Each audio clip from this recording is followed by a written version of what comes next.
Karnataka state AIDS prevention society ಸಂಸ್ಥೆ ಇವತ್ತು ಕರ್ನಾಟಕದಲ್ಲಿ ಜನಜಾಗೃತಿ ಮೂಡಿಸುವ ಮುಖಾಂತರ ಭವಿಷ್ಯ ದಿನಗಳಲ್ಲಿ ರೋಗಮುಕ್ತವಾದ ಸಮಾಜ ನಿರ್ಮಾಣ ಮಾಡಲಿಕ್ಕೆ ತಮ್ಮದೇ ಆದ ಯೋಜನೆ ಇವತ್ತು ರೂಪಿಸಿದೆ. ಈಗಾಗಲೇ ಕೇಂದ್ರದ ನ್ಯಾಕೋ ಸಂಸ್ಥೆಯವರು ಅವರದೇ ಆದ ಒಂದು ಲೆಕ್ಕಾಚಾರದಲ್ಲಿ ಅವರು ಪಾಪ್ಯುಲೇಷನ್ ಅನುಗುಣವಾಗಿ ಕೆಲವೊಂದು ಸಲಹೆ ಮತ್ತು ಕೆಲವು ವಿಚಾರ ಹೇಳ್ತಾರೆ. ಅದಕ್ಕೆ ಅನುಗುಣವಾಗಿ ಇವತ್ತು ಆ ಜನಜಾಗೃತಿ ಕಾರ್ಯಕ್ರಮವನ್ನು ಇನ್ನೂ ಹೆಚ್ಚು ಮಾಡಲಿಕ್ಕೆ ನಾವು ಸರ್ಕಾರ ಇವತ್ತು ತೀರ್ಮಾನ ಇವತ್ತು ಮಾಡಿದ್ದೇವೆ. ಕೆಲವೊಂದು ಮಾಹಿತಿಗಳೇನು ಬಂದಿದೆ ಅದು ಕೆಲವೊಂದು ಮಾಹಿತಿಯ ಕೊರತೆಯಿಂದಾಗಿ ಅಲ್ಲದೆ ಅಂಥ ಯಾವುದೇ ವಿಚಾರ ಕೂಡ ನಮ್ಮ ರಾಜ್ಯದಲ್ಲಿ ಎಲ್ಲಿ ಕೂಡ ಇವತ್ತು ಇಲ್ಲ. ನಿಮಗೆಲ್ಲ ಗೊತ್ತಿದೆ, ಅದು ಬೇರೆ ರಾಜ್ಯದ ಪತ್ರಕರ್ತರಿಗೆ ಮಾಹಿತಿ ಬಲ ಸ್ಪಷ್ಟವಾಗಿ ಇವತ್ತು ಇದು ಇಲ್ಲ. ಆದ ಕಾರಣ ಇವತ್ತು ಯಾವುದೇ ಕಾಲೇಜುಗಳಲ್ಲಿ ಯಾವುದೇ ಇರಲಿ ಅಲ್ಲಿ ಕಡ್ಡಾಯವಾಗಿ ಟೆಸ್ಟ್ ಮಾಡುವಂಥದ್ದು ಇನ್ನೊಂದು ಅಂತ ಯಾವುದೇ ವಿಚಾರ ಕೂಡ ಎಲ್ಲಿಯೂ ಇಲ್ಲ ಮತ್ತು ಕಡ್ಡಾಯ ಮಾಡಲಿಕ್ಕೆ ಆವುದು ಕೂಡ ಇಲ್ಲ. ನಮ್ಮ ಸರ್ಕಾರದಲ್ಲಿ ಸ್ಪಷ್ಟ, ಅದು ಸರ್ಕಾರಿ ಆಸ್ಪತ್ರೆಯಲ್ಲಿ ಮತ್ತು ಪ್ರೈವೇಟ್ ಆಸ್ಪತ್ರೆಯಲ್ಲಿ ಟೆಸ್ಟ್ ಮಾಡಿಸಿಕೊಂಡು ಇದಕ್ಕೆ ಪಾಸಿಟಿವ್ ಆಗಿ ಬಂದದ್ದು ಅದು ಮತ್ತು ಅದರಲ್ಲಿ ಚಿಕಿತ್ಸೆ ಪಡೆಯುವಂತಹ ಸುಮಾರು 19,000 ಇವತ್ತು ಏನಿದೆ ಹಿಂದಿನಿಂದಲೂ ಕೂಡ ಅವರೆಲ್ಲರೂ ಕೂಡ ಮಾಹಿತಿ ಇದೆ, ಅವರನ್ನು ಟ್ರ್ಯಾಕ್ ಮಾಡ್ತಾ ಇವತ್ತು ಇದ್ದೇವೆ. ಅವ್ರಿಗೆ ಕೂಡ ಏನು ಇವತ್ತು ಸರ್ಕಾರದ ಯೋಜನೆ ಇದನ್ನು ಕೂಡ ಮುಟ್ಟಿಸ್ತಾ ಇವತ್ತಿದ್ದೇವೆ, ಅದು ಚಿಕಿತ್ಸೆ ರೂಪದಲ್ಲಿ. ಅದು ಅಷ್ಟು ಮಾತ್ರ ಅಲ್ಲ, ಎಲ್ಲವನ್ನು ಕೂಡ ಇವತ್ತು ಡಾಟಾ ಎಂಟ್ರಿ ಮಾಡಬೇಕಂತ ಹೇಳಿಕೊಂಡು ಒಂದು ಸೋಚ್ ಆ್ಯಪ್ ಅಂತ ಅದನ್ನು ನಿರ್ಮಿಸಿ ಎಲ್ಲ ಕೂಡ ಅದರಲ್ಲಿ ಎಲ್ಲರ ಮಾಹಿತಿ ಕೂಡ ಅದರಲ್ಲಿ ಇರ್ತದೆ. ಅದನ್ನು ಬಹಿರಂಗಪಡಿಸಲಿಕ್ಕೆ ಆಗೋದಿಲ್ಲ, ಯಾಕೆ ಮಾಹಿತಿಗಳು ಗೌಪ್ಯವಾಗಿ ಇರಬೇಕೆಂಬಂಥ ಕಾನೂನು ಮತ್ತು ನಿಯಮ ಕೂಡ ಇವತ್ತು ಇದೆ. ಅದು ಇದರಲ್ಲಿ ನಾವು ಡಿಜಿಟಲೈಸೇಷನ್ ಮಾಡುವಾಗ ಅದರಲ್ಲಿ 19ರಲ್ಲಿ 11,000 ಇವತ್ತು ಆಗಿದೆ, 8,000 ಬಾಕಿ ಇದೆ ಅಂತ ಹೇಳಿದರೆ ಅದು ಬೇರೆ ಬೇರೆ ಡಾಕ್ಟ್ರುಗಳ ಹತ್ರ ಹೋಗಬೇಕು, ಅವರು ಎಲ್ಲಿ ಏನು ಅಂತೆಲ್ಲ ಮಾಹಿತಿ ತಗೊಳ್ಬೇಕು. ಅದನ್ನು ಆ ಸಂಸ್ಥೆಯವರು ಈಗಾಗಲೇ ಕೆಲಸ ಕಾರ್ಯ ಮಾಡಿ ಮುಂದಿನ ದಿನಗಳು ಪೂರ್ತಿ ಆಗ್ತದೆ. ನಮ್ಮ ಉದ್ದೇಶ ಇದರ ದೊಡ್ಡ ಮಟ್ಟದ ನಾವು ಜನಜಾಗೃತಿ ಮೂಡಿಸುವಂಥ ಕೆಲಸ ಇವತ್ತು ಆಗಬೇಕಾಗುವಂಥದ್ದು. ಅದಕ್ಕಾಗಿ ಬಹುಶಃ ಮುಂದಿನ ದಿನಗಳಲ್ಲಿ ನಾವು ಒಂದು ಯುವ ಸಮಾವೇಶವನ್ನು ಕೂಡ ಇವತ್ತು ಯೂತ್ ಡೇ ಅಂತ ಹೇಳಿ ಇದಕ್ಕೆ ಸಂಬಂಧಪಟ್ಟಾಗೆ ಆಗಸ್ಟ್ 12ರಿಂದ ಸೆಪ್ಟೆಂಬರ್ 12 ಅಕ್ಟೋಬರ್ 12 ತನಕ ಒಂದು ಪ್ರಚಾರ ಒಂದಿದೆ, ಜಾಗೃತಿ ಕಾರ್ಯಕ್ರಮ. ಆ ಒಂದು ಸಂದರ್ಭದಲ್ಲಿ ಇದಕ್ಕೆ ಸಂಬಂಧಪಟ್ಟಾಗೆ ಒಂದು ಯುವ ಸಮಾವೇಶ ಮಾಡಿ ಇದಕ್ಕೆ ಒಂದು ಜನಜಾಗೃತಿ ಕಾರ್ಯಕ್ರಮ ಕೂಡ ನಾವು ಇವತ್ತು ಹಮ್ಮಿಕೊಳ್ತೇವೆ. ಒಂದು ಹೆಜ್ಜೆ ಮುಂದೆ ಹೋಗಿ ಬಹುಶಃ ಇವತ್ತು ನಾವು ರಾಷ್ಟ್ರ ಮಟ್ಟದ ಅಥವಾ ನಾವು ರೀಜನಲ್ ಮಟ್ಟದ ಒಂದು ಕಾನ್ಫರೆನ್ಸ್ ಕೂಡ ಯಾವ ರೀತಿ ಹಿಂದೆ ಹೇಗಿತ್ತು ಈಗ ಹೇಗಿದೆ ಇದನ್ನು ಹೇಗೆ ನಿಭಾಯಿಸ್ಬೋದು, ಬೇರೆ ಬೇರೆ ರಾಜ್ಯದ ಬೆಸ್ಟ್ ಪ್ರಾಕ್ಟೀಸಸ್ ಯಾವುದು, ನಾವು ಯಾವ ರೀತಿ ಒಂದು ಚರ್ಚಿತವಾಗಿ ಒಂದು ಉತ್ತಮ ರೀತಿಯಿಂದ ಯೋಜನೆ ರೂಪಿಸಬೇಕಂತ ಹೇಳಿಕೊಂಡು ಮತ್ತು ಎಲ್ಲ NGOಸ್ಗೂ ಕರೆಸಿಕೊಂಡು ಉನ್ನತ ಮಟ್ಟದ ಆ ತಜ್ಞರಿಗೆ ಒಳಪಟ್ಟಂತಹ ಆ ಮಾಹಿತಿಗಳನ್ನು ಕರ್ಕೊಂಡು ಒಂದು ಕಾನ್ಫರೆನ್ಸ್ ಕೂಡ ಇವತ್ತು ನಮ್ಮ ರಾಜ್ಯದಲ್ಲಿ ರಾಷ್ಟ್ರ ಮಟ್ಟದ ಕಾನ್ಫರೆನ್ಸ್ ಮಾಡಬೇಕಂತ ಕೂಡ ನಾವು ಇವತ್ತು ತೀರ್ಮಾನ ನಾವು ಮಾಡ್ತೇವೆ. ಇವತ್ತು ಕಡ್ಡಾಯವಾಗಿ ಟೆಸ್ಟಿಂಗ್ ಇಬ್ಬರಿಗೆ ಮಾತ್ರ, ಒಂದು ಹೆರಿಗೆ ಆಗುವಾಗ ತಾಯಿಗೆ, ಯಾಕಂತ ಹೇಳಿದರೆ ಅವ್ರ ಮಾಹಿತಿ ಇವತ್ತು ಆ ಮಕ್ಕಳಿಗೆ ಅದು ಟ್ರಾನ್ಸ್ಫರ್ ಆಗಬಾರ್ದು ಉದ್ದೇಶದಿಂದ ಮುಂಜಾಗ್ರತಾ ಕ್ರಮಗೊಳ್ಳಲಿಕ್ಕೆ ಬೇಕಾಗಿ ಇವತ್ತು ಒಂದು. ಎರಡನೇದು ಬ್ಲಡ್ ಕ್ಯಾಂಪಿಗೆ ಬಂದಾಗ ಬ್ಲಡ್ ಕೊಡೋ ಸಂದರ್ಭದಲ್ಲಿ ಆವಾಗಲೂ ಕೂಡ ಈ ಟೆಸ್ಟ್ ಇವತ್ತು ನಡೆದಿರ್ತದೆ. ಆದ ಕಾರಣ ಬಹುಶಃ ಇವತ್ತು ಹಿಂದಿಂದ ಯಾವುದು ಕಂಟ್ರೋಲ್ ಇದೆಯಾ ಈಗಲೂ ಕೂಡ ಕಂಟ್ರೋಲಲ್ಲೇ ಇವತ್ತು ಇರುವಂಥದ್ದು. ಎಲ್ಲಿ ಕೂಡ ಎಕ್ಸಾಕ್ಟಾಗಿ ಜಾಸ್ತಿ ಆಗುವಂಥ ಯಾವುದು ವಿಚಾರ ನಮ್ಮ ಗಮನಕ್ಕೆ ಇವತ್ತು ಬರಲಿಲ್ಲ. ಬರದ ರೀತಿಯಲ್ಲಿ ಇವತ್ತು ಜನಜಾಗೃತಿ ಮೂಡಿಸುವಂಥಕ್ಕೆಲ್ಲ ಅದಕ್ಕೆ ಬೇಕಾಗುವಂಥ ಎಲ್ಲ ಆ ಒಂದು ಔಷಧ ಮತ್ತು ಚಿಕಿತ್ಸೆ ವ್ಯವಸ್ಥೆ ಕೂಡ ನಮ್ಮ ಸರ್ಕಾರಿ ಆಸ್ಪತ್ರೆಯಲ್ಲಿ ಮಾಡ್ತಾ ಇವತ್ತು ಇದ್ದೇವೆ. ಇನ್ನು ನಮ್ಮ ಈ ಸಂಸ್ಥೆಯಲ್ಲಿ ಬ್ಲಡ್ಡಿಗೆ ಸಂಬಂಧಪಟ್ಟಾಗೆ ನಾವು ಬೇರೆ ಬೇರೆ ಯೋಜನೆ ರೂಪಿಸಿದ್ದೇವೆ. ನಮ್ಮ ಉದ್ದೇಶ ಏನಿದೆ, ಅಲ್ಲಿ ಇವತ್ತು ಬ್ಲಡ್ ಡೊನೇಷನ್ಗೆ ಸಂಬಂಧಪಟ್ಟಾಗೆ ಯೂತನ್ನು ಸಂಘ ಸಂಸ್ಥೆಯನ್ನು ಅವರಿಗೆ ಪ್ರೋತ್ಸಾಹ ಕೊಡುವಂಥದ್ದು. ಆದಷ್ಟು ಜನ ಇವತ್ತು ಬ್ಲಡ್ ಡೊನೇಷನಲ್ಲಿ ಇವತ್ತು ಭಾಗಿಯಾಗಬೇಕು. ಬ್ಲಡ್ಡಿನ ಕೊರತೆಯಿಂದಾಗಿ ಯಾರು ಕೂಡ ಇವತ್ತು ನಾವು ಅವರ ಆಕ್ಸಿಡೆಂಟ್ ಇರಲಿ ಬೇರೆ ಬೇರೆ ಇವತ್ತು ಆಪ್ರೇಷನ್ ಆಗೋ ಸಂದರ್ಭದಲ್ಲಿ ಬ್ಲಡ್ಡಿನ ಕೊರತೆಯಿಂದಾಗಿ ನಾವು ಅಥವಾ ಕುಟುಂಬಸ್ಥರು ಅವರನ್ನು ಕಳ್ಕೊಳ್ಬಾರ್ದು ಎಂಬ ವಿಷಯ ಕಾಳಜಿಯೊಂದಿಗೆ ಇವತ್ತು ಬ್ಲಡ್ ಕ್ಯಾಂಪ್ಗೆ ಸಂಬಂಧಪಟ್ಟ ಜನಜಾಗೃತಿ ಮೂಡಿಸುವಂಥದ್ದು. ಎರಡನೇದು, ಪ್ರತಿಯೊಂದು ಬ್ಲಡ್ ಬ್ಯಾಂಕಲ್ಲಿ ಕೂಡ ಜಿಲ್ಲಾ ಮಟ್ಟದಲ್ಲಿ ನಮ್ಮೆಲ್ಲ ಬ್ಲಡ್ ಬ್ಯಾಂಕ್ಗಳಿದೆ, ಗೌರ್ಮೆಂಟ್ ಹಾಸ್ಪಿಟಲಲ್ಲಿದೆ, ಪ್ರೈವೇಟಲ್ಲಿದೆ. ತಾಲೂಕು ಮಟ್ಟದಲ್ಲಿ ಬ್ಲಡ್ ಸ್ಟೋರೇಜ್ ಇದೆ. ಸೊ ಎಲ್ಲ ತಾಲೂಕು ಆಸ್ಪತ್ರೆಯಲ್ಲಿ ನಾವು ಬ್ಲಡ್ಡನ್ನು ಹೋಗಿ ಏನು ಅಗತ್ಯ ಇದೆ ಅದನ್ನು ನಾವು ಸ್ಟೋರೇಜ್ ಮಾಡ್ತೇವೆ ಆ ಒಂದು ಕೋಲ್ಡ್ ಇದರಲ್ಲಿ. ಇದರ ಜೊತೆಯಲ್ಲಿ ನಮ್ಮ ರಾಜ್ಯದ 4 ಕಡೆ ಸುಮಾರು 20 ಕೋಟಿಯಲ್ಲಿ regional blood centre of excellence ಎಂಬ ಸಂಸ್ಥೆಯನ್ನು ನಾವು ಇವತ್ತು ಸ್ಥಾಪನೆ ಮಾಡ್ತೇವೆ. 4 ಅದು ಒಂದು ಬೆಂಗಳೂರಿನ ವಿಕ್ಟೋರಿಯಾ, 2 ಮಂಗಳೂರಿನಲ್ಲಿ ವೆನ್ಲಾಕ್ ಹಾಸ್ಪಿಟಲ್, ಬೆಳ್ಳಾರಿಯಲ್ಲಿ ಬಿಮ್ಸ್, ಇನ್ನೊಂದು ನಮ್ಮ ಕಿಮ್ಸ್ ಈ ಹುಬ್ಳಿ. ಈ 4 ಕಡೆ ಅದು ಯಾಕೆಂತ ಹೇಳಿದರೆ regional blood bank of excellence ಅಂತ ಹೇಳಿದರೆ ಈ ಒಂದು ರೀಜನಲ್ ಸೆಂಟರ್ಸ್ ಆ ಸುತ್ತಮುತ್ತಲಿನ ಜಿಲ್ಲೆಗಳನ್ನೆಲ್ಲ ಕೂಡ ಮ್ಯಾನೇಜ್ ಮಾಡ್ತದೆ. ಎಲ್ಲಿ ಅದೊಂದು ಕಡೆಯಲ್ಲಿ ಕಡಿಮೆ ಇದ್ದರೆ ಎ ಗ್ರೂಪ್ ಎ ನೆಗೆಟಿವ ತಕ್ಷಣ ಅಲ್ಲಿಗೆ ಕಾಂಟ್ಯಾಕ್ಟ್ ಮಾಡಿದ್ರೆ ಅವರು ಅದನ್ನು ಅಲ್ಲಿಗೆ ಮುಟ್ಟಿಸ್ತಾರೆ. ಸೊ ಯಾವ್ಯಾವ ಬ್ಲಡ್ ಬ್ಯಾಂಕಲ್ಲಿ ಯಾವ್ಯಾವ ಬ್ಲಡ್ ಗ್ರೂಪ್ ಇದೆ, ಎಲ್ಲಿ ಯಾವುದು ಶಾರ್ಟೇಜ್ ಅಂತೇಳಿ ನಾವು ಕಂಪ್ಯೂಟರಲ್ಲಿ ನೋಡಿಕೊಳ್ಳೋದು ಅವಕಾಶ ಕೂಡ ನಮಗೆ ಆಗ್ತದೆ. ಉದಾಹರಣೆಗೆ ಇವತ್ತು ಒಂದು ಜಿಲ್ಲೆ ತಾಲೂಕಿನಲ್ಲಿ ಒಂದು ಬ್ಲಡ್ ಗ್ರೂಪ್ ಬೇಕಂತ ಹೇಳಿದಾಗ ಅದು ಎಲ್ಲಿ ಇದೆ ಅಂತ ಅಲ್ಲಿ ಇಲ್ಲದಿದ್ದಲ್ಲಿ ಎಲ್ಲಿ ಇದೆ ಅಂತೇಳಿ ಗೊತ್ತಾಗ್ತದೆ. ಆವಾಗ ಪಕ್ಕದ ಜಿಲ್ಲೆಯಿಂದ ಇಲ್ಲಿಗೆ ತರಿಸುವಂಥ ಕೆಲಸ ಮಾಡಿ ಅವರಿಗೆ ಆ ರಕ್ತ ಕೊಡುವಂಥ ಕೆಲಸ ಇವತ್ತು ಆಗ್ತದೆ. ಯಾಕೆ ರಕ್ತ ಯಾರಿಗೂ ಕೂಡ ಕಡಿಮೆ ಇವತ್ತು ಆಗಬಾರ್ದಂಥ ಉದ್ದೇಶದಿಂದ. ಇನ್ನು ಸರ್ಕಾರಿ ಆಸ್ಪತ್ರೆಯಲ್ಲಿ BPL ಅವರಿಗೆ ನಾವು ಬ್ಲಡ್ಡನ್ನು ಇವತ್ತು ಫ್ರೀಯಾಗಿ ಕೊಡುವಂಥದ್ದು BPL. APL ಅವರಿಗೆ ಬಹುಶಃ ಹಿಂದೆ ಒಂದು ಆದೇಶ ಇತ್ತು, 1500 ರೂಪಾಯಿ, ಇವತ್ತು 1100 ರೂಪಾಯಿ, 1110 ರೂಪಾಯಿ. ನಿಮ್ಮಲ್ಲಿ ಕೊಟ್ಟಿದೆ ಒಂದು ಕಾಪಿ. ಹೋಲ್ ಬ್ಲಡ್ಡಿಗೆ 1110 ಮತ್ತು ಬೇರೆ ಬೇರೆ ಕಾಂಪೋನೆಂಟ್ಸ್ ಇದೆ. ಆದರೆ ನಾವೀಗಾಗಲೇ ತೀರ್ಮಾನ ಮಾಡಿದ್ದೇವೆ ಕೂತ್ಕೊಂಡು, ಸರ್ಕಾರಿ ಆಸ್ಪತ್ರೆಗೆ ಅವರು APL ಆದರೂ ಕೂಡ ಅವರಲ್ಲಿ ಹೋಗುವವರು ಅದು ಕಷ್ಟದಲ್ಲಿದ್ದವರೇ ಹೋಗುವವರು. ಇದಕ್ಕೆ ಅವ್ರಿಗೇನೋ ತಪ್ಪಿನ ಕಾಡಿ APL ಹೋಗಿರಬೇಕು ಅಥವಾ ಏನೋ ವಿಚಾರ ಆಗಿರಬೇಕು. ಅದು ಬರೀ APL ಅಂತ ಹೇಳಿಕೊಂಡು ಅವರಿಗೆ ಎಷ್ಟು ಚಾರ್ಜ್ ಮಾಡಿದರೆ ಕೂಡ ಅವ್ರಿಗೆ ಕಷ್ಟ ಆಗ್ತದೆ. 1-2-3 ಬಾಟ್ಲಿ ಬ್ಲಡ್ ಬೇಕಂತ ಹೇಳಿದಾಗ ಇನ್ನೊಬ್ಬರ ಹೋಗಿ ಕೈ ಚಾಚುವಂಥ ಪರಿಸ್ಥಿತಿ ಆ ಕಾಲಘಟ್ಟದಲ್ಲಿ ಬರ್ತದೆ.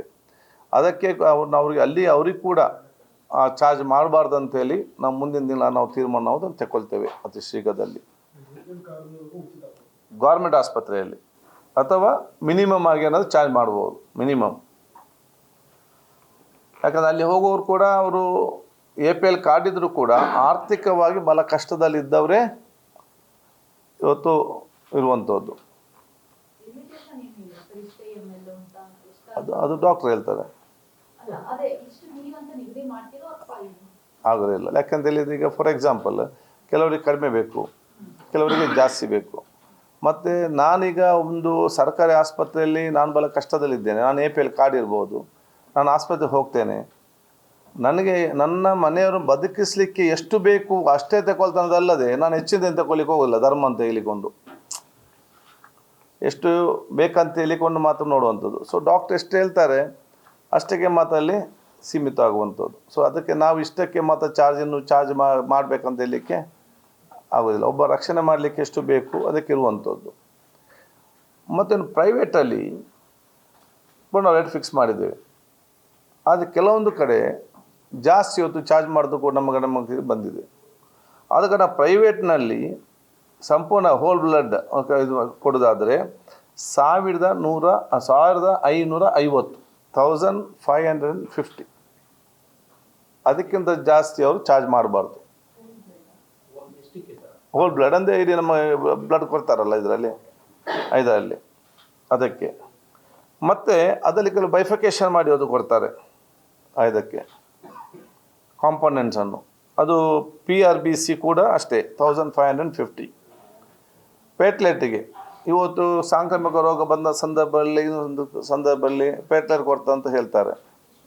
ಅದು 400 ಮಾತ್ರ ಚಾರ್ಜ್ ಮಾಡಬೇಕು ಪ್ರೈವೇಟ್ನವರು, 400 ರೂಪಾಯಿಗಿಂತ ಜಾಸ್ತಿ ಚಾರ್ಜ್ ಮಾಡಬಾರ್ದು.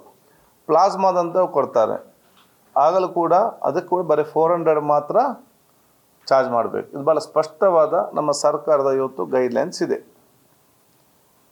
ಯಾರಾದರೂ ಕೆಲವೊಂದು ಕಡೆ ಜಾಸ್ತಿ ಏನಾದರೂ ಚಾರ್ಜ್ ಮಾಡಿ ಅವ್ರ ಬಿಲ್ಡಿಂಗ್ ನೋಡೋ ಗೊತ್ತಾಗ್ತದೆ, ಅದವ್ರು ಕೇಳಬೇಕು ಎಷ್ಟು ಅಂತೇಳಿ.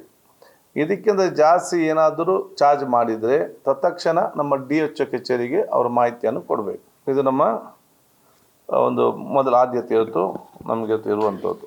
ಆದ ಕಾರಣ ಈ ಜನಜಾಗೃತಿ ಕಾರ್ಯಕ್ರಮಕ್ಕೆ ಬಹುಶಃ ನಿಮ್ಮೆಲ್ಲರ ಸಹಕಾರ ಕೂಡ ಇವತ್ತು ನಮಗೆ ಅತಿ ಅಗತ್ಯ ಅಂತ ಕೂಡ ನಾನು ಇವತ್ತು ಹೇಳಿಕೊಂಡು, ಮೊನ್ನೆ ಏನು ಇವತ್ತು ಆ ಮಾಧ್ಯಮದಲ್ಲಿ ಬಂದಿದೆಯಾ ಅದೆಲ್ಲ ಕೂಡ ಕೆಲವು ಮಾಹಿತಿಯ ಕೊರತೆ ಅಲ್ಲದೆ ಅಂಥ ಯಾವುದೇ ವಿಚಾರ ಕೂಡ ಇಲ್ಲ, ಅಂಥ ಯಾವುದೇ ನಂಬರ್ ಕೂಡ ಇವತ್ತು ಇಲ್ಲ. ನ್ಯಾಕದವರು ಕೊಟ್ಟಂಥ ಮಾಹಿತಿ ಅನ್ನೋದು ನಮ್ಮ ಜನಜಾಗೃತಿ ಕಾರ್ಯಕ್ರಮವನ್ನು ಇದರ ಬಗ್ಗೆ ಬಹಳ ಗಂಭೀರತೆ ಇರಬೇಕಂದ ವಿಚಾರಗಳನ್ನು ಇನ್ನಷ್ಟು ನಾವು ಅದು ಪ್ರಚಾರದ ಮುಖಾಂತರ ಜನಜಾಗೃತಿ ಕಲಿಸುವ ಕೆಲಸಕ್ಕೆ ನಾವು ಇವತ್ತು ಆರೋಗ್ಯ ಇಲಾಖೆ ಕೆಶಪ್ಸ್ ಮುಖಾಂತರ ನಮ್ಮ ವಿವಿಧ ಕಾರ್ಯಕ್ರಮ ಹಮ್ಮಿಕೊಳ್ತೇವೆ ಹೇಳಲಿಕ್ಕೆ ನಾನು ಇವತ್ತು ಬಯಸ್ತೇನೆ. ಬೇರೆ ನಿಮಗೆ ಕೆಲವು ವಿಚಾರ ಕೊಟ್ಟಿದ್ದೇನೆ.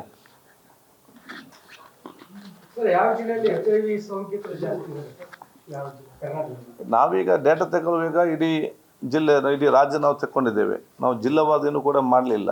ನಾವು ಬಂದಾಗ ಬೇಕಾದ್ರೆ ನೆಕ್ಸ್ಟ್ ಕೊಡೋಣ ಹೇಳ್ತೇವೆ. ಹೌದಾ? ನನಗೆ ಗೊತ್ತಿಲ್ಲ, ನಿಮ್ಗೆ ಗೊತ್ತಿದೆ ಅಲ್ಲ ಇದು? ಅವರ ವೆಬ್ಸೈಟ್ ಅಲ್ಲಿ ಅಧಿಕೃತವಾಗಿ ಕಳೆದ 5 ತಿಂಗಳಲ್ಲಿ ಇಷ್ಟು ಕೇಸ್ ಹೆಚ್ಚಿಗೆ ಕೂಡ ಅವಾಗ ಯಾಕೆ ನೀವು ಜಾಗೃತಿ ಕೆಲಸನ ಮಾಡಲಿಲ್ಲ? ಅವಾಗ ನಾನು ಆರೋಗ್ಯ ಮಂತ್ರಿ ಆಗಿರ್ಲಿಲ್ಲಲ್ಲ.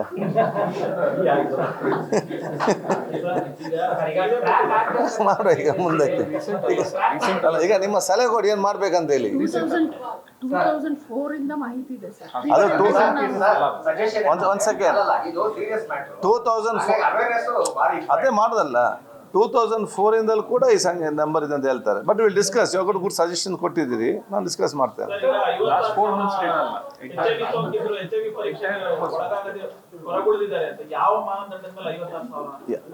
ಯಾವ ಅದನ್ನು ನಮ್ಮ ಲೆಕ್ಕ ಅಲ್ಲ, ಅದು ಯಾರು ಕೊಟ್ಟಿದ್ದಾರೆ?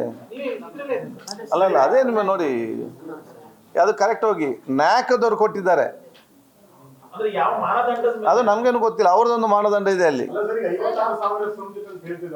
ಅಂತ ಇಲ್ಲ ಅಂತ ಹೇಳುದಲ್ಲ ನಾನು. ಅದೇ ತಪ್ಪು ಮಾಹಿತಿ ಅಂತ ಹೇಳ್ತಿದ್ದೇನೆ.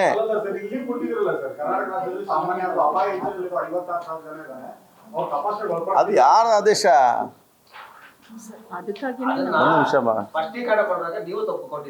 ಅಲ್ಲ ಅದನ್ನ ಅಲ್ಲ ನಾನು ಹೇಳಿಕೆ ಇಲ್ಲ. ಒಂದು ಕ್ಲಾರಿಟಿ ಇಲ್ಲಿ. Wait one second. ಅಲ್ಲ one second. Let us not get confused. ಈಗ ಕನ್ಫ್ಯೂಸ್ ಆಗೋದು ಬೇಡ. ಅಲ್ಲ ಹೊರಗೆ ಉಳಿದಿದ್ದಲ್ಲ. ನಾನು ಹೇಳಿದೆ ನಿಮಗೆ ಫಸ್ಟಿಗೆ, ನ್ಯಾಕೋದವರು ನ್ಯಾಷನಲ್ ಏಡ್ಸ್ ಕಂಟ್ರೋಲಿಂಗ್ ಆಫೀಸ್ ಇದೆಯಲ್ಲ, ಅವರು ಅವ್ರದ್ದೇ ಒಂದು ಸರ್ವೆ ಲೆಕ್ಕಾಚಾರ ಇದ್ರೆ ಇಷ್ಟು ಕೋಟಿ ಜನಸಂಖ್ಯೆ ಇದ್ದರೆ ಹೀಗೆ, ಇಷ್ಟು ಕೋಟಿ ಜನಸಂಖ್ಯೆ ಇದ್ದರೆ ಹೀಗೆ. ಇದು ಅದೆಲ್ಲ ಲಾಸ್ಟ್ ಈ ವರ್ಷದಲ್ಲಿ ಬಂದಿದೆ. ಅವರ ಒಂದು ಅಲ್ಲಲ್ಲ, ಅವರ ಒಂದು ಹೀಗೆ ಇದೆ ಅಂತ ಹೇಳಿದ್ರೆ ಅವರ ಒಂದು ಮಾಹಿತಿ ಪ್ರಕಾರ ಕೊಟ್ಟಿರ್ತಾರೆ. ಮಾಹಿತಿ ಪ್ರಕಾರ ನಮ್ಮಲ್ಲಿ ಬಹಳ ಸ್ಪಷ್ಟವಾಗಿ ಟೆಸ್ಟಿಂಗ್ ಮಾಡಿಸಿದೆಲ್ಲ ಕೂಡ ಇರುವುದು ಇವತ್ತು 19,000.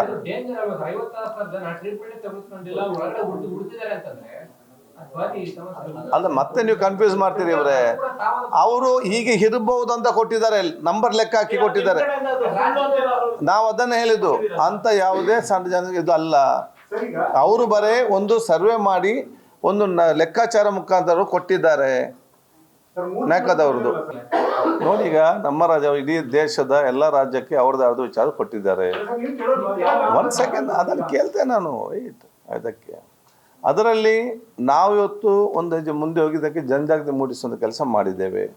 ಸೆಕೆಂಡ್ ಒನ್, ನಾವು ಈಗಾಗಲೇ ನಾವು ಸೆಂಟ್ರಲ್ಗೆ ನಾವು ಬರಿತೇವೆ. ನಾನು ನಿನ್ನೆ ಗೊತ್ತಾದ ನಂತರ ನಾನು ಮೀಟಿಂಗ್ ಕರೆಸಿದ್ದೆ. ಯಾಕೆಂದರೆ ಇನ್ನು ಕ್ಲಾರಿಟಿ ಬರೀ ಜನಸಂಖ್ಯೆ ಆಧಾರಿತವಾಗಿದ್ದುಕೊಂಡು ಇಷ್ಟು ಜನಸಂಖ್ಯೆ ಇಷ್ಟು ಉಂಟು, ಇನ್ನು ಇಷ್ಟು ಜನಕ್ಕೆ ಎಷ್ಟು ಬರಬೇಕಂತೇಳಿ ಇವರದೇ ಲೆಕ್ಕಾಚಾರದಲ್ಲಿ ಕೊಡಲಿಕ್ಕೆ ಆಗೋದಿಲ್ಲ. ಆಯ್ತಕ್ಕ, ಅದು ನಮ್ಗೆ ಇಂತಹ ಸೂಕ್ಷ್ಮತೆಯ ಇಂಥ ವಿಚಾರ ಕೊಡುವಾಗ ಭಾಳ ಕ್ಲಾರಿಟಿಯಲ್ಲಿ ಕೊಡಬೇಕು. ಬರೀ ಅಂದಾಜಿನ ಅವ್ರದ್ದೇ ಒಂದು ಸರ್ವೆಯಲ್ಲಿ ಕೊಡಲಿಕ್ಕೆ ಆಗೋದಿಲ್ಲ. ಅದು ಕೊಟ್ಟ ತಕ್ಷಣ ಅದನ್ನು ನಾವು ಒಪ್ಲಿಕ್ಕೆ ಕೂಡ ಅದನ್ನು ಹೋಗೋದು ಕೂಡ ಇಲ್ಲ. ಅದಕ್ಕೆ ನಾವು ಅವ್ರಿಗೆ ರಿಟರ್ನ್ ಬರೀತೇವೆ. ನೀವು ಯಾವ ಆಧಾರದಲ್ಲಿ ಬರೆದಿದ್ದಿ ನಮಗೆ ಭಾಳ ಸ್ಪಷ್ಟವಾಗಿ ಸ್ಪೆಸಿಫಿಕ್ ಆಗಿ ನೀವು ಬರೀರಿ. ವಿ ಆರ್ ಆಲ್ಸೋ ಇಂಟ್ರೆಸ್ಟೆಡ್ ಅದನ್ನು ಎರಾಡಿಕೇಟ್ ಮಾಡಲಿಕ್ಕೆ, ಅದನ್ನು ಅವೇರ್ನೆಸ್ ಮೂಡಿಸಲಿಕ್ಕೆ, ನಾವು ಜ್ಯೋತಿಸಲಿಕ್ಕೆ. ಮತ್ತು ಅವ್ರು ಬರೇ ಒಂದು ವೇಗಾಗಿ ಅಲ್ಲಿ ಕೂತ್ಕೊಂಡು ಅದು ಕೂಡಿದವ್ರು ಸರಿಯಲ್ಲ. ಅದಕ್ಕೆ ನಾವು ಅವರಿಗೆ ಬರೀತೇವೆ. ಮತ್ತು ನಾವು ಡೆಲ್ಲಿಗೆ ಹೋದಲ್ಲಿ ಕೂಡ ಅವ್ರ ಜೊತೆ ಚರ್ಚೆ ಮಾಡ್ತೇವೆ. ಮತ್ತು ನಾನು ಇದರ ಬಗ್ಗೆ ಸೆಂಟ್ರಲ್ ಹೆಲ್ತ್ ಮಿನಿಸ್ಟ್ರಿಗೆ ಲೆಟರ್ ಬರೀತೇನೆ. ನಿಮ್ಮ ನ್ಯಾಕೋ ಸಂಸ್ಥೆ ಈ ರೀತಿಯೆಲ್ಲ ಕನ್ಫ್ಯೂಸ್ ಮಾಡ್ತಾರೆ, ಬರೆಯುವಾಗ ಕರೆಕ್ಟಾಗಿ ಬರಿಬೇಕು, ಏನೋ ಒಂದು ಬರೆದು ಕಳಿಸೋದಲ್ಲ ಚಾನ್ಸ್ ಇದೆ ಅಂತ ಹೇಳಿಕೊಂಡು ಅದನ್ನು ಕೂಡ ನಾನು ಕ್ಲಿಯರ್ ಆಗಿ ಹೇಳ್ತೇನೆ.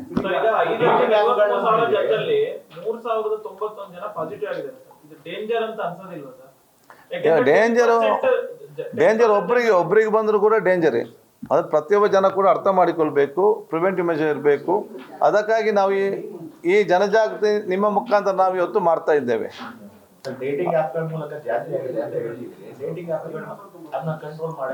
ಅದನ್ನು ನಾವೀಗ ಕಾನೂನು ಅಲ್ಲಿ ನೋಡಿ, ನಮಗೆ ಇದರಲ್ಲಿ IEC ಮಾಡ್ಬೋದು ಅವೇರ್ನೆಸ್. ಈಗ ಡೇಟಿಂಗ್ ಆ್ಯಪಲ್ಲಿ ಅವರು ಆನ್ ಮಾಡಿದ ತಕ್ಷಣ ಇದರ ಜಾಗೃತಿ ಇರಬೇಕು, ಇದರಲ್ಲಿ ಡೇಂಜರ್ ಏನಿದೆ ಅಂತೇಳಿ ನಮಗೆ ಅವ್ರಿಗೆ IEC ಆ್ಯಡ್ ಕೊಡೋದು ವಿಚಾರ ಮಾಡ್ಬೋದು. ಮತ್ತು ಇದೆಲ್ಲೂ ಕೂಡ ಈ ಆನ್ಲೈನ್ ಇದನ್ನೆಲ್ಲ ಈ ಡೇಟಿಂಗ್ ಆ್ಯಪನ್ನು ಕಂಟ್ರೋಲ್ ಎಲ್ಲ ಸೆಂಟ್ರಲ್ ಗೌರ್ಮೆಂಟ್ ಕೈಯಲ್ಲಿದೆ. ಈ ವಿಚಾರ ಅವ್ರ ಹತ್ರ ಹೋದಾಗ ನಾವು ಚರ್ಚೆ ಮಾಡ್ತೇವೆ. ಮತ್ತು ಇದಕ್ಕೆ ಸಂಬಂಧಪಟ್ಟ ನಾವು ಒಂದು ಮೀಟಿಂಗ್ ಅವ್ರ ಜೊತೆ ಇಟ್ಕೊಳ್ತೇವೆ. ನಾಯ್ಕು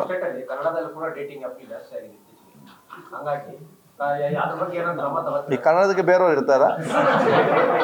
ಇದೇ ಅಲ್ಲ, ಅದನ್ನು ನಾನು ಅದಕ್ಕೆ ಹೇಳಿದ್ದು ಅದು ನಾವಲ್ಲ, ನಮಗೆ ಪವರ್ ಇಲ್ಲಲ್ಲ.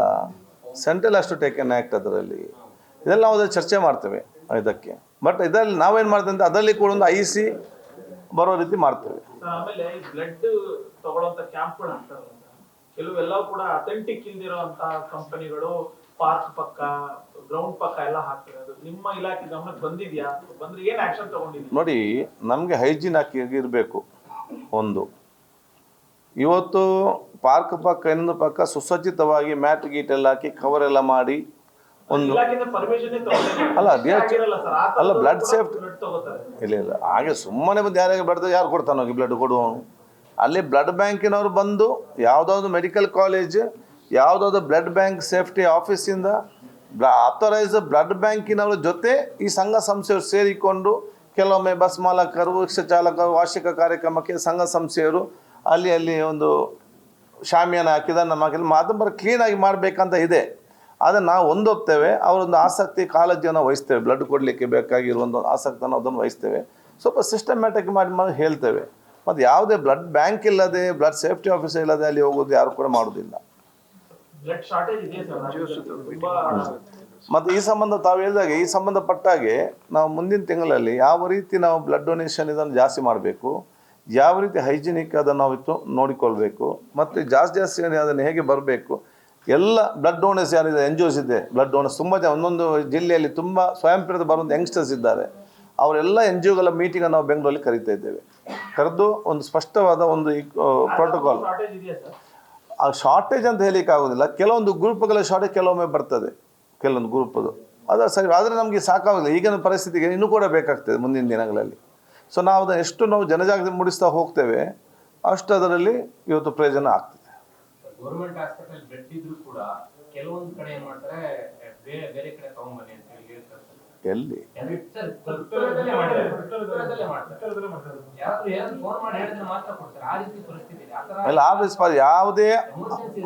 ಅಲ್ಲ ಯಾವುದೇ ಆಸ್ಪತ್ರೆ ವಿಕ್ಟೋರಿಯಾ ಮೆಡಿಕಲ್ ಕಾಲೇಜಿಗೆ ಬರ್ತದೆ ಶಾನ್ ಪ್ರಕಾಶ್ ಪಾಟೀಲ್ಗೆ. ಅದು ಯಾವುದೇ ಆಸ್ಪತ್ರೆಯಲ್ಲಿ ಗೌರ್ಮೆಂಟ್ ಆಸ್ಪತ್ರೆ ಹೋದಾಗ ಬ್ಲಡ್ ಇದ್ದ ಕೆಲವು ಸಂದರ್ಭದಲ್ಲಿ ಅಲ್ಲಿ ಇಲ್ಲ ಅಂತೇಳಿ ಪ್ರೈವೇಟ್ ಕೆಲಸ ಹೋದರೆ ದಯವಿಟ್ಟು ನಮ್ಮ ಗಮನಕ್ಕೆ ತನ್ನಿ. ಅದಕ್ಕೆ ಈಗ ನಾವು ಟೋಲ್ ಫ್ರೀ ನಂಬರ್ ಇವತ್ತು ಮಾಡ್ತೇವೆ. ಇದೆಲ್ಲ ವಿಚಾರಕ್ಕೆ ಸಂಬಂಧಪಟ್ಟಾಗೆ ಅದು ರೆಡಿ ಆಗ್ತದೆ. ಯಾವಾಗ ಆಗ್ಬೋದು ಆದಷ್ಟು ಬೇಗ ನಾವು ಸ್ಟಾರ್ಟ್ ಮಾಡಿದ್ರೆ ಅದೆಲ್ಲ ನಮಗೆ ಗೊತ್ತಾಗ್ತದೆ. ಮತ್ತು ಎಲ್ಲಿಯೂ ಕೂಡ ಸರ್ಕಾರಿ ಆಸ್ಪತ್ರೆಯಲ್ಲಿ ಬ್ಲಡ್ ಇಲ್ಲ ಅಂತೇಳಿ ಎಲ್ಲರಿಗೂ ಕೂಡ ಹೇಳಲಿಕ್ಕೆ ಆಗೋದಿಲ್ಲ. ಎಲ್ಲಿಯಾದರೂ ಸರ್ಕಾರಿ ಆಸ್ಪತ್ರೆಯಲ್ಲಿ ಯಾರು ಕೇಳುವಾಗ ಬ್ಲಡ್ ಕಡಿಮೆ ಇದ್ದರೆ ಅಲ್ಲ ಬ್ಲಡ್ ಸೇಫ್ಟಿ ಡಾಕ್ಟ್ರ್ ಹೋಗಿ ಬ್ಲಡ್ ಕೊಡಬೇಕು. ಕಡಿಮೆ ಮಾಡಲಿಕ್ಕೆ ನೋಡುವಂಥ ಪ್ರಶ್ನೆನೇ ಇಲ್ಲ.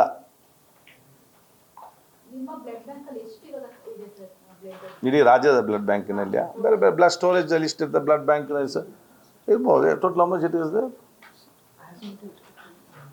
ಬಟ್ ನಮಗೆ ಅವಶ್ಯಕತೆಗಿಂತ ಹೆಚ್ಚು ನಾವು ಕ್ಯಾಂಪ್ಸ್ ಮಾಡಿದ್ದೀವಿ. ಅಲ್ಲ ಟ್ರೂ ವಿಲ್ ಗೆಟ್ ಇಟ್. ಬೆಂಗಳೂರಿನ ಕಾಲೇಜುಗಳು ಅಲ್ಲಿ ಇಲ್ಲಿ ಸುತ್ತಮುತ್ತ ಎಲ್ಲ ಖಾಸಗಿ ಸಂಸ್ಥೆಗಳಿಂದ ರಕ್ತದಾನ ಮಾಡಿ ಅಂತ ಹೇಳಿ ಬ್ಲಡ್ ತಗೋತಾರೆ. ಆ ತರ ಅಭಿಯಾನ ಸರ್ಕಾರದವ್ರು ಯಾಕೆ ಮಾಡ್ತಿಲ್ಲ? ನಾವು ಕೂಡ ಮಾಡ್ತಾ ಇದ್ದೇವಲ್ಲ ಅಭಿಯಾನವನ್ನು. ಎಲ್ಲಿ ಸರ್ ಎಲ್ಲ ಸುತ್ತಮುತ್ತ ಇರ್ಬೇಕು ನೋಡಿದ್ವಿ. ನಗರ ಇರ್ಬೋದು, ಜೆ ಪಿ ನಗರ ಇರ್ಬೋದು, ಸುತ್ತಮುತ್ತ ಯಾವುದೇ ಕಾಲೇಜುಗಳ ಹತ್ರ ಬರೀ ಖಾಸಗಿ ಕಂಪ್ನಿಗಳ ಅವ್ರದ್ದು ಬಂದು ಬ್ಲಡ್ ಡೊನೇಟ್ ಮಾಡಿ ಅಂತ ಎಲ್ಲ ಕೇಳ್ತಾರೆ, ಸರಿನಾ? ಅದು ವಾಪಸ್ ಅದು ಖಾಸಗಿ ಅವ್ರಿಗೆ ಹೋಗುತ್ತೆ. ಬಟ್ ಆಮೇಲೆ ಅದನ್ನ ಪರ್ಚೇಸ್ ಮಾಡ್ಬೇಕಾಗುತ್ತೆ, ಅದು ಗೌರ್ಮೆಂಟ್ ಅವರಿಂದ ನೀವು ಪರ್ಚೇಸ್ ಮಾಡ್ತೀವಿ. ಸರ್ಕಾರದವ್ರು ಯಾಕೆ ಈ ಕೆಲಸ ಮಾಡಲ್ಲ? ಪ್ರೈವೇಟ್ ಅವ್ರು ಮಾಡ್ತಾರೆ ಅದು. ಅಲ್ಲ, ನೀವು ಹೇಳುವಂಥದ್ದು ಸರ್ಕಾರಿ ಮುಖಾಂತರ ಹೆಚ್ಚಿನ ಜನಜಾಗ ಮೂಡಿಸಿ ಅಂತೇಳಿ ಬ್ಲಡ್ ಬ್ಯಾಂಕ್. ಉಚಿತವಾಗಿ ಕೂಡ ಈಸಿ ಆಗುತ್ತೆ. ಹೌದು, ಅಲ್ಲಿಗ ಪ್ರೈವೇಟ್ ಮಾಡಿ ಕೂಡ 25% ಗೌರ್ಮೆಂಟ್ ಕೊಡಬೇಕು, ಮತ್ತು ನಾವು ಗೌರ್ಮೆಂಟ್ ಅದನ್ನು ಜಾಸ್ತಿ ಮಾಡ್ಬೋದು. ಇಲ್ಸ ಬೇರೆ ಅದನ್ನು ಮಿತ ಮಾಡಿಸ್ತೇವೆ, ಒಂದು ವಿಲ್ ಮೇಕ್ ಎ ಪ್ರೋಟೋಕಾಲ್ ಅಂದೆ. ಸರ್, ಇನ್ನೊಂದೇನು ಅಂತ ಹೇಳಿದ್ರೆ, ಈ ಜೆನ್ಸಿ ಮಕ್ಕಳಲ್ಲೇ ಈ HIV ಜಾಸ್ತಿ ಆಗಿ ಪಾಸಿಟಿವ್ ಆಗಿ ಬರ್ತಾ ಇರೋದು, ಏನು ಆಗಲ್ಲ ಅನ್ನುವಂತಹ ಒಂದು ಧೈರ್ಯದಲ್ಲಿ ಇದ್ದಾರೆ. ಸೊ ಅವ್ರಿಗೆ ಏನಾದ್ರು ಒಂದು ಕಿವಿ ಮಾತು ಹೇಳಬೇಕು ಅಂತಾದ್ರೆ ಏನು ಹೇಳ್ತೀರಾ? ಅದನ್ನು ಜನಜಾಗೃತಿ ಮೂಡಿಸುವ ಮೂಲಕ ನಾವು ಅದನ್ನು ಮಾಹಿತಿ ಕೊಡ್ತೇವೆ ಅವರಿಗೆ. ಇದರಲ್ಲಿ ನಮಗೆ ನೀವು ಹೇಳಿದ್ರೆ ನಮ್ಗೆ ಗೊತ್ತಿಲ್ಲ ಜೆನ್ಸಿ ಮಕ್ಕಳಲ್ಲಿ ಇದಂತೆ, ನಾನು ಅದನ್ನು ಒಪ್ಪೋದಿಲ್ಲ. ಈಗ ನಿಮ್ಮ ಅಭಿಪ್ರಾಯ ನೀವು ಹೇಳಿದ್ದೀರಿ, ನಾನು ಅದನ್ನು ಒಪ್ಪಲಿಕ್ಕೆ ಹೋಗುವುದಿಲ್ಲ. ಜೆನ್ಸಿ ಮಕ್ಕಳು ಭಾಳ ಜಾಗ್ರತೆಯಿಂದ ಅವರು ಇರ್ತಾರೆ, ಮತ್ತು ಅವ್ರು ಜನತೆಗೆ ಮೂಡಿಸುವಂಥ ಜವಾಬ್ದಾರಿ ಪ್ರತಿಯೊಬ್ಬರ ಕೂಡ ಜವಾಬ್ದಾರಿ. ಅದನ್ನು ಬ್ರೇಕ್ ಫ್ರೀ ಆ್ಯಪ್ಸ್ ಅದರಲ್ಲೂ ಅಸೆಸ್ ಮಾಡ್ಕೊಂಡು ಅದರಲ್ಲಿ ಮತ್ತು ನಮ್ಮ ಒಂದು ಸ್ಪೆಷಲ್ ಆ್ಯಪ್ ಮಾಡಿದ್ದಾರೆ, ನೋ ಯೋರ್ ಹೆಲ್ತ್ ಅಂತ ಹೇಳಿ. ಇದರಲ್ಲಿ ಬ್ರೇಕ್ ಫ್ರೀ ಆ್ಯಪ್. ಓಕೆ, ಆ QR ಕೋಡ್ ಹೋದರೆ they will get, so the health ಇದೆಲ್ಲ ಅವ್ರಿಗೆ ನೋಡ್ಬೋದು. ಅದು ಕರ್ನಾಟಕದ ಇಡೀ ದೇಶದಲ್ಲೇ ಕರ್ನಾಟಕದಲ್ಲೇ ಫಸ್ಟ್ ಮಾಡಿದ್ದು ನಮ್ಮ ಕೆಶಪ್ಸ್ನವರು.